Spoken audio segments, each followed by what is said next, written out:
Europe is going to go through a drastic leadership change by winter. Putin has a friend he can rely on, and that friend is winter. That same winter that defeated Napoleon, and the same winter during World War II that took out the Nazis. But how exactly does this affect the leadership of EU? Let me show you. This is the pipeline for Nord Stream 1 and 2. Putin holds the power to cut this off at any moment noticed. When there's no more natural gas running towards Germany, we are cut off for the winter, and the EU is going to face a real recession.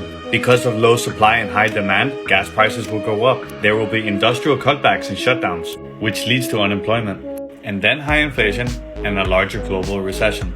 Ukraine is already 100% backed up by the United States and NATO, with a lot of NATO troops all surrounding the region. But what does this mean for all the countries included that are not benefiting from all of this like the way the United States and Russia are? And we already saw a regime change for the very first time in 20 years going on in Sri Lanka.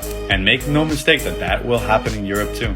Less than 2 weeks ago we saw Boris Johnson step down, and the Italian Prime Minister also sent in his resignation.